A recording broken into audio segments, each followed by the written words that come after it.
नमस्कार दोस्तों। आज हम बात करने वाले हैं एक ऐसे महापुरुष के बारे में जिन्होंने भारत के भविष्य को पहचान लिया था, स्वामी विवेकानंद। उन्होंने कहा था कि अगर भारत को आगे बढ़ना है तो उसकी ताकत युवा है।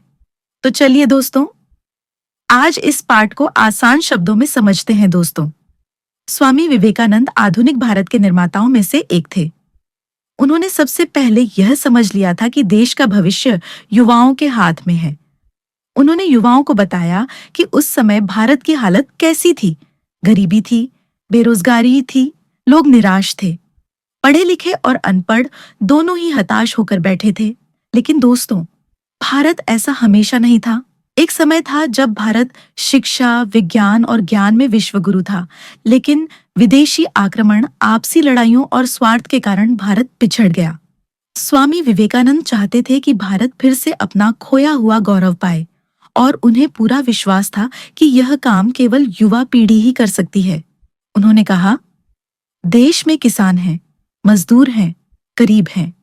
हमें उन्हें सिर्फ भाषण नहीं देना है, बल्कि उन्हें रोटी, कपड़ा और मकान पाने का रास्ता दिखाना है। दोस्तों, उन्होंने एक बहुत सुंदर बात कही। हर भारतीय के अंदर एक सिंह सोया हुआ है। युवाओं का काम है गांव-गांव जाकर उस सिंह को जगाना। उन्होंने सिखाया कि हमें सिर्फ अपना फायदा नहीं देखना चाहिए। जब तक देश में एक भी गरीब व्यक्ति रहेगा, तब तक भारत आगे नहीं बढ़ सकता। स्वामी विवेकानंद ने यह भी कहा कि भारत में कई धर्म और जातियां हैं, लेकिन धर्म और जाति के नाम पर लड़ना देश को कमजोर करता है। हमें इन सबसे ऊपर उठकर देश की आजादी और उन्नति के लिए एक होना चाहिए। उन्होंने युवाओं को प्रेम, करुणा, दया और सहानुभूति जैसे गुण अपनाने की सीख दी। अज्ञान के अंधेरे से बाहर निकलकर ज्ञान के उजाले की ओर बढ़ने को कहा। दोस्तों, उन्होंने भारत के पिछड़ेपन के कारण भी बताए।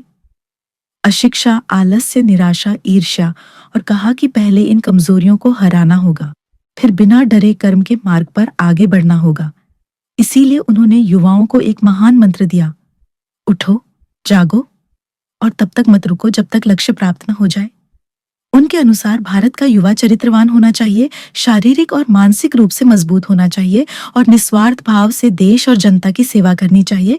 इसलिए दोस्तों, उन्होंने युवाओं को देश की रीढ़ कहा, और यह बिल्कुल सच है। तो दोस्तों, स्वामी विवेकानंद हमें सिखाते हैं कि देश बदलना है तो पहले खुद को बदलना होगा। अगर आपको यह एक्सप्लेनेशन पसंद आया हो तो वीडियो को लाइक, शेयर और सब्सक्राइब जरूर करें। मिलते हैं अगले वीडियो में। तब तक याद रखिए, उठो, जागो और अपने लक्ष्य तक पहुंचो।